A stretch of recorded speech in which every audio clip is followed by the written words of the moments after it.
Alright YouTube, so we are back of course with some remake content. Today we have an interview with Britt Baron, or I guess technically it came out yesterday, with comicbook.com. Britt Baron of course being the voice of Tifa in Final Fantasy VII Remake, and in this interview she just talks about what it's like to play Tifa, to voice Tifa. It's a lot of behind the scenes type stuff. Now it's not really a super long interview, it's about 15 questions or so, but the thing is Britt Baron gives some really long responses, which I honestly like. I don't know if that's just the way she gives answers in interviews, if that's just the way that comicbook.com does their interviews, or if they just don't edit people's answers and other people do with other interviews. I'm not entirely sure, but either way, they're pretty lengthy answers. So for that reason alone, we are just going to hop right into it. How have you felt about the reception to the game so far? I mean, I think it's really everything I could have hoped for. I spent a lot of months being really scared because I felt like I was walking into this universe that had so much history and so much nostalgia and so much anticipation around it. It kind of felt like this insurmountable mountain and insurmountable shoes to fill. I was just very nervous, I think. Even when we were at PAX East, I remember talking to some of the cast about, I just think I felt a lot of nerves. I've never played a character that has been voiced by somebody else before, so I think that was new for me and a little intimidating and scary. And it's such a massive fandom, it kind of feels like, how can we ever please everyone? So I've just been over the moon by how well this has been received and how many messages I've gotten from fans about how much this character means to people, how much this game means to people. And it's something I'm just so proud to be a part of. I've played, I'm still actually pretty early on in the game, I'm so bad at it, but it's just shocking how beautiful it is. Even the opening scene for me it's breathtaking. I'm just really honored and proud to be a part of it and really excited that people loved it. So that's something you're going to see a lot in this interview is where she's like talking about something and then she'll say like I mean or something like that and start like with another completely different sentence, and that's why I think that they didn't really edit the answers, which I think is kind of a good thing, but it is kind of hard to read at times. But yeah, obviously the game was very well received and she's had a lot of positive fan feedback, man. A lot of people love her as Tifa, and I do too. What was it like hearing yourself for the first time in the game? Strange. It's very, very strange. I think my reaction, we were laughing almost in amazement and awe, and it feels kind of surreal and silly. I watched it with my boyfriend and our other roommate, or we played through it. These people know me so well in real life, so for us to see this final product and my voice as Tifa seems just, it doesn't feel real. But the longer we play the game, the more even my boyfriend was saying, I kind of forget that it's me. Because the game is so immersive and you just suspend your disbelief. So that was exciting for me and cool, because that's kind of the goal. You want to just fall behind this character, but it is funny playing it because whenever we hear certain lines, I'm brought back to moments recording that were so difficult. There will be little scenes. I'm like, oh my god, that took forever. That was so hard to fit in that time. And so that's been kind of fun too, to hear the final product of things we worked really hard on. So I imagine that'd be one of the more fun aspects of being a voice actor for a video game, is being able to like go back and play it and remember all the different times you recorded that one specific line like she talks about. She goes on to talk about some more later on in the interview as well. But I imagine for a voice actor it is pretty surreal to play the final product because we just buy the game, right? We just buy it and play it. But they were the ones behind the microphone for weeks and months and sometimes years at a time. And now, what was your relationship with the source material prior to getting this part? Had you played the original games? Did you go back and watch, I don't know, Advent Children? I never played the game growing up. I don't even think we had the console to play it growing up, so I was pretty unfamiliar. I mean, I'd heard of Final Fantasy, obviously, and I'd heard of Cloud and Tifa, which I think just speaks to how massive this game is. Because for somebody that was really on the outside of that world to even know of those names, I think just speaks to how massive this game is to people. So I had a lot of catching up to do. I watched a lot of YouTube clips, I watched Advent Children. I wanted to have an understanding of the game, first of all, the story and these characters, and what had already been established as Tifa, but I didn't study it really. I wanted to come in with some flexibility. I think if I'd spent too many hours going through every line of Tifa's, or every moment, I feel like it would have been harder for me to take direction. I think I was happy with where I started with this. I think I was intimidated, but ultimately I think I was able to really collaborate with our directors who were amazing. And the creative team behind this is so specific and really guided me.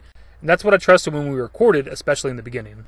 So this is something I've talked about in the past before with some of the voice actors who had not really played the game before or anything like that. I think you should check it out. I think you should absolutely play the game if you're going to do a voice acting role, especially for a main character. You should play through the whole game just to understand the story, I personally think. And you should check out other stuff like Advent Children and things, but as she also said, she didn't study the character of Tifa in those things, and you shouldn't. You shouldn't be trying to emulate what somebody else already did with the character, especially when it comes to voice acting. As an actor, as a voice actor, you should absolutely bring your own original thing to the character, your own style, your own personality, as long as you understand the character, which I think she does. I think we get all in agreement that she did a fantastic job with Tifa, even though she didn't actually play the original game. So, sort of much respect to what came before, but you really want to put your own take on it. Yeah, exactly, because I think what I've learned is that as an actor, first of all, I don't think any of us were hired to do imitations of what had previously been done. I think they did a really wonderful job of casting actors that could honor what's been done and also bring something new and bring in a new life to these characters. Because this is a new remake and it is very different, and in the original game, there weren't even voices. So in a lot of ways, I was excited because obviously the fandom is huge and they all have a different idea of who each character is. But at the same time, because these voices weren't voiced by actors in the original game, I feel like there was a lot of room to play and kind of make our own character choices, which was exciting. So kind of what we already talked about with the previous answer, but she makes a great point here about how the original game didn't have a voice acting cast. We have a legacy cast before Remake, right? It's the voices we've known for these characters for a long time now, And I have my thoughts on them. I don't dislike them. I don't hate them. I like them for what they were. They're the voices we've known. But at the end of the day, when it came to the original game, there was not a voice acting cast, which is why I don't mind them recasting for Remake.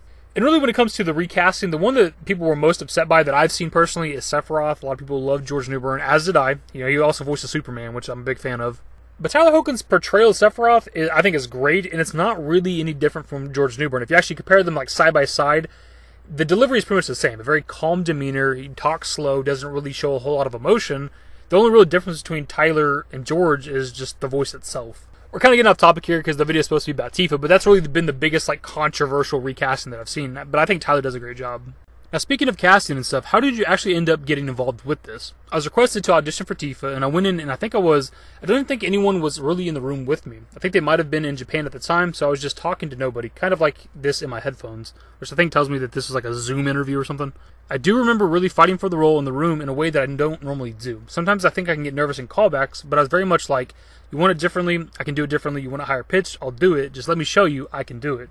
I was very eager to be a part of this, but then I didn't hear back for months. As a voiceover actor, you audition for so many things, and most of them you don't hear back from. So I really had forgotten about it. Let it go completely. I'd auditioned for a smaller part, a non-player part in Final Fantasy after that. And when I got the original call from my agent, I didn't realize it was for Tifa. I thought I got cast for the part I'd most recently read for, so it was like waves of excitement for me. So this, I think, was great because she points out how she fought for the role more than she normally would. Like, she was willing to read the lines in all kinds of different ways in case it was actually what they wanted, which is a good sign. It's not just a job for her. She's not just doing it for the paycheck. She actually wanted this role specifically, which I think shines through in the final product because she put so much character and emotion into Tifa that you can tell she really wanted that role. What was the most difficult scene for you to actually do? Oh gosh, quite a few. Some of them I feel like were surprising. I think the hardest one is the flashback where Tifa is with her father, who has died, because those lines, it's actually very, I think as a viewer you probably don't realize, but there's so much emotion and there really wasn't that much time at all, and it had to fit in perfectly. So what are the lines? It was something like, Sephiroth soldiers, I'm sick of this, I'm sick of all this, and that had to all fit very quickly. The other thing that's interesting about the way we record this is that some of those lines are split up individually, even though they're kind of all a continuous thought. So it's kind of that balance between, should we try and record all these lines together so that you get that emotion that builds in that moment, but then it wasn't fitting. It was very hard. It's hard to do super emotional lines under those tight constrictions, and obviously that's such an important moment for Tifa. So it's definitely one of the most challenging, but a lot of people have reached out to me about the Tifa crying and the hug with Cloud. That's a lot easier because they just left the mic open and let me cry, and then got to cut around it. So it was surprising to me what things ended up being difficult depending on just how much time we were given in the animation. So what she's talking about here is the actual recording process, having to do the voiceover with the short animation. The flashback of Tifa and her dad is very, very quick and short, and she has to already start out the recording process pretty much crying, right? Whereas with a normal scene where there's a lot of animation, a lot of time, you can actually build up the emotion through the lines that you're reading. She has to already be super emotional with those lines. It does have to be the hardest part of acting or voice acting is being able to be emotional on command, sad on command. It's obviously easy to read things normally, and it's pretty easy to read things with anger to sound pissed off, but to sound sad, that's something that's hard for me to do. Now, I have to ask, were you aware of the love triangle stuff before you took the part? Oh, no. Not at all, actually. I don't even think I was really aware of it till recently, just through social media. But when we were recording it, I just started getting a little confused about what the relationship is. And so I asked, and I think it makes me a little sad we live in a society where women just always are. It seems to be pinned against each other. And I think what I was really excited about when I talked to the creative team is that that's really not. For me and from my perspective, Tifa and Aerith are on the same side. They're friends, they're both fighters. Neither of them are damsels in distress, and I love that. They're both really strong women that work together to fight the same cause. And I've said this before, I've learned this. I'm on an all-female cast on Glow, and that was really that's taught me so much about this industry and how much stronger women are together when we lift each other up, when we support one another instead of tearing each other down. So I guess I hope that society can catch up because I love Tifa and I love Aerith. And I think for me, I'm not as interested about two women fighting over a man. I'm really more interested in, wow, two strong women that both have totally different skills and can work together to fight this massive cause. And don't even need Cloud to come and save them. They're fighting right next to him, and that's the greatest exciting part to me about this story. Now, it's not something I can necessarily relate to, but I do understand it. We do have strong female characters, really in the Final Fantasy series as a whole, but FF7, Tifa and Aerith are really strong female characters, and as a woman, as a female playing this game, you probably can really enjoy that. When it comes to female characters in video games, Tifa is up there, man. She's one of the more popular female characters ever. It's actually interesting you bring up that dynamic because I think more so than with previous versions of the game or even animated versions, there's been a resurgence here in sort of Tifa and Aerith together, to the point where they're shipping them together rather than anything to do with Cloud. I love that though. I think this game is coming out in such a different time in our society where I think there's way more women representation in a strong way, where I think women characters don't just have to rely on the romantic relationships with the men in whatever story is being told. That's another thing I've definitely learned on Glow. It's all these female stories that have nothing to do with romantic interest because there's so much more to being a woman than just who do you have a crush on. And I think that's definitely what I was excited about. And I love that both Tifa and Aerith are so strong and beautiful in their own way, and they have completely different fighting capabilities, which is so fun when you're playing the game because you can jump between characters and use each of their strengths to work together against a common goal. So I love that some of the fandom has caught on to like, oh, Tifa and Aerith are great together, fighting together, they don't even need Cloud, versus just, who's the better girl? I mean, that just seems so antiquated to me and not productive at all. So being on social media, I've definitely seen the shipping wars when it comes to Remake. I'm talking about like fan accounts, like role-playing accounts that pretend to be like Cloud or Aerith or Tifa or Clarith. I've seen all this shit. It's really kind of weird, if I'm honest. I mean, at the end of the day, you can do whatever you want, you can ship whoever you want, but it's Tifa and Cloud. They're absolutely into each other, and Aerith might be attracted to Cloud, but it's more so because he reminds her of Zack. What would you like to see more out of Tifa in future installments, potentially for you to voice? Oh, I guess I would like her to maybe, I don't know, sometimes I feel like she's so coy in a way, and I like when she gets really fired up a little bit and gets frustrated and lets out some of her real emotions and speaks up for herself. So even more of that I would love. I mean, you see it in the first game, but anytime that Tifa is being strong and independent, I'm cheering her on, which is a lot of the time.